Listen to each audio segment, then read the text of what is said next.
हम देखेंगे, लाजिम है कि हम भी देखेंगे, हम देखेंगे।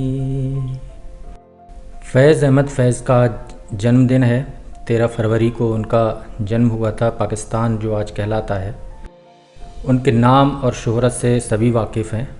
खैर, हम उनसे जुड़ा एक और ऐसी आपको जानकारी देने की कोशिश कर रहे हैं द लीडर हिंदी के मार्फत, जो कि आम तौर पर लोगों की जानकारी में नहीं है। मैं हूं आशीष आनंद। द लीडर हिंदी में आप सभी का स्वागत है।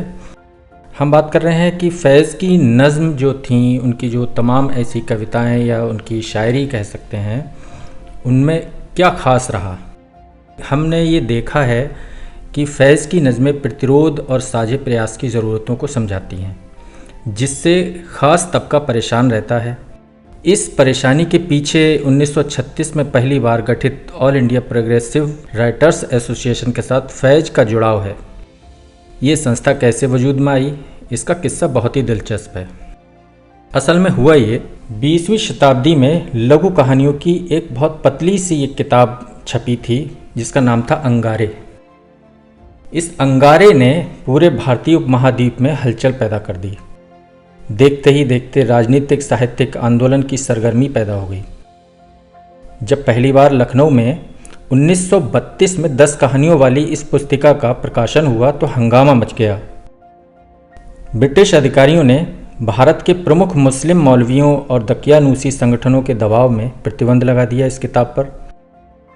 तब केवल कुछ ही प्रतियां छपी थीं। लगभग सभी प्रतियां नष्ट कर दी गईं। इस कहानी संग्रह के सभी 4 लेखक मुस्लिम थे, ये खास बात है। धार्मिक रूढ़िवाद, पारंपरिक सामाजिक और यौन कुंठाओं की आलोचना, महिलाओं और गरीबों के प्रति आम नज़रिए की आलोचना करने की वजह से उन पर हमले करने की कोशिश हुई। लेखक सैयद सज्जाद ज़हीर, अहमद अली, रशीद जहां और महमूद ज़फ़र उच्च मध्यम वर्गीय परिवारों से ताल्लुक़ रखते थे। Sajjad Zaheer all India progressive writers association के संस्थापकों में से एक और अवध हाई कोर्ट के मुख्य न्यायाधीश सर सैयद वज़ीर हसन के बेटे थे। अहमद अली साधारण सरकारी कर्मचारी के बेटे थे, जो अलीगढ़ विश्वविद्यालय और लखनऊ विश्वविद्यालय में पढ़े, जिन्होंने BA और MA अंग्रेजी फर्स्ट डिवीज़न से पास किया था। रशीद जहां एक गायनोकोलॉजिस्ट थीं, स्त्री रोग विशेषज्ञ जिनको कह सकते हैं, जिनके पिता ने लड़कियों के लिए एक स्कूल की स्थापना की थी, जो बाद में सर सैयद अहमद ख़ान के मोहम्मद एंग्लो ओरिएंटल कॉलेज से संबद्ध हो गया। महमूद ज़फ़र रामपुर के सत्तारूढ़ परिवार के प्रमुख सदस्य साहिबजादा सईद ज़फ़र खान के बेटे थे, जो एक डॉक्टर होने के साथ ही लखनऊ विश्वविद्यालय के मेडिकल कॉलेज में हेड थे। हंगामे की वजह से 4 युवाओं की ये मित्र मंडली खासी चर्चा में आ गई, जबकि कहानियां अपनी साहित्यिक और कलात्मक दृष्टि से भुला दी गईं। एक टिप्पणीकार ने कहा, पुस्तक विधर्मी लेखन की सभी समस्याओं से ग्रस्त है। कहानियों में से कई की कल्पना खराब हैं और लेखन एक नाराज़गी को जाहिर करने जैसा है।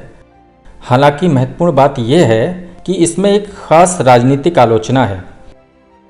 सज्जाद ज़हीर ने आत्मकथा रोशनाई में लिखा है, इस संग्रह की अधिकांश कहानियों में गहराई और शांति का अभाव था। कुछ स्थानों पर जहां ध्यान कामुकता पर था, D.H. लॉरेंस और जेम्स जॉयस का प्रभाव रहा। हालांकि कहानियां स्पष्ट रूप से दकियानूसी समाज को आईना दिखाने को थीं। मंटो से पहले इस्मत चुगताई और मीरा जी, जिन सभी की समाज के अशोभनीय माने जाने वाले मसलों पर लिखने के लिए निंदा की गई, इसी खाने में ये 4 युवा मित्र की कृति अंगारे भी मानी जा सकती है। मुस्लिम परिवारों में परवरिश होने के बाद भी उन्होंने मुसलमानों की नाराज़गी मोल ले ली। ये उनका दुस्साहस कहा जा सकता है। अहमद अली की महावतनों की एक रात, a night of winter rains पर भी गौर किया जाना चाहिए। इसमें क्या लिखते हैं वो, खुदा रहम कर, अल्लाह गरीबों के साथ रहता है और उनकी मदद करता है, उनके दुख दर्द को सुनता है। क्या मैं गरीब नहीं हूँ? अल्लाह ने मेरी क्यों नहीं सुनी? अल्लाह का वजूद है या नहीं? और खुदा आखिर है क्या? वह जो कुछ भी है वह बहुत क्रूर और बेहद अन्यायी है। वह हमारे बारे में परवाह क्यों नहीं करता है? उसने हमें क्यों बनाया? दुखों और मुसीबतों का सामना करने के लिए। ये कैसा न्याय है?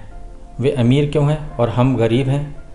इस सब का हिसाब ज़िंदगी के अंत के बाद मिलेगा, ऐसा मौलवी हमेशा कहते हैं। आखिर किसका जीवन? ज़िंदगी के बाद भी नरक का खौफ? मेरी परेशानियां यहाँ और अभी हैं, मेरी ज़रूरतें यहाँ और अभी हैं। कहानियों में सबसे विवादास्पद शायद सज्जाद ज़हीर की कहानी जन्नत की बशारत यानी विज़न ऑफ हेवन रही, जिसमें एक मौलवी जन्नत में 20 साल से कम उम्र की पत्नी से कौमारे के आनंद का ख्वाब देखता है। कार्लो कोपोला ने उल्लेख किया है, अंगारे का महत्व इसकी साहित्यिक गुणवत्ता में नहीं है। इसमें सब कुछ अपरिपक्व था, लेकिन अंगारे उन लोगों को एक साथ लाया जिन्होंने भारतीय उपमहाद्वीप में प्रगतिशील लेखक आंदोलन की बुनियाद रखी और उर्दू साहित्य में क्रांति ला दी। अमृतसर में सज्जाद ज़हीर पहली बार फैज़ से मिले, जहां वह MAO कॉलेज में लेक्चरर थे और साहिबजादा महमूद ज़फ़र उप प्रधानाचार्य थे। तभी से फैज़ ने all India progressive writers association में अहम भूमिका निभाई। उनकी भागीदारी ने संगठन के विचारों को आकार के साथ दिशा भी दी। अप्रैल 1936 में लखनऊ में प्रगतिशील लेखकों के पहले सम्मेलन में all India progressive writers association का गठन किया गया और साहित्य, संगीत, रंगमंच और सिनेमा के विविध विषयों को शामिल कर तेजी से प्रसार शुरू हो गया।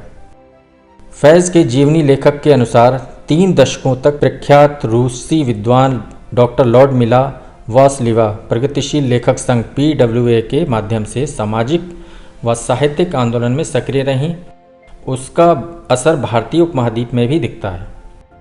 All India progressive writers association में अल्लामा इकबाल, सरोजिनी नायडू, मुंशी प्रेमचंद को उर्दू और हिंदी में संस्थापक के तौर पर लिया जाता है। जोश मलिहावादी और प्रतिष्ठित भाषाविद मौलवी अब्दुल हक ने सज्जाद ज़हीर के प्रस्ताव पर प्रगतिशील लेखक आंदोलन के विचार का समर्थन किया। अल्लामा इकबाल और सरोजिनी नायडू उन लोगों में शामिल थे जिन्होंने सज्जाद ज़हीर द्वारा प्रसारित AIPWA के मसौदा घोषणा पत्र पर अपने हस्ताक्षर किए। एसोसिएशन के दूसरे राष्ट्रीय सम्मेलन में मुख्य वक्ता रविन्द्रनाथ टैगोर रहे। नुक्कड़े वफा में फैज़ ने खुद को all India progressive writers association के साथ अपने सहयोग पर कहा है। अमृतसर में मैं अपने दोस्तों साहिबजादा महमूद ज़फ़र और उनकी पत्नी रशीद जहां से मिला। फिर प्रगतिशील लेखक संघ का जन्म हुआ। मजदूरों के आंदोलन शुरू हुए और ऐसा लगा जैसे अनुभव के नए बगीचे मिल गए हैं। इस दौरान मैंने जो पहला पाठ सीखा वह ये था कि इतनी बड़ी कायनात में खुद का वजूद की पहचान कराने भर की कोशिश महत्वहीन है। फैज़ इस नज़रिए से कभी नहीं हटे। उनकी नज़मों में ज़िंदगी पर दुनिया की घटनाओं और हालात का प्रतिबिंब साफ नज़र आता है। वह कहते हैं, आप किसी के दिमाग में 1 मिनट का बदलाव भी लाते हैं तो आपने व्यवस्था के बदलाव में अपनी भूमिका निभाई होती है। कविता इस काम को काफ़ी हद तक कर सकती है। कविता के लिए नारेबाजी, चिल्लाने और राजनीतिक बयानों जैसी सूरत नहीं होती है। अगर आपको हमारा ये कार्यक्रम पसंद आया हो तो आप हमारे फेसबुक पेज, हमारे यूट्यूब चैनल और हमारी वेबसाइट को सब्सक्राइब करें, उसको रेगुलर देखें। इसमें इस तरह की सामग्री आपको पर्याप्त मात्रा में आगे मिलती रहेगी।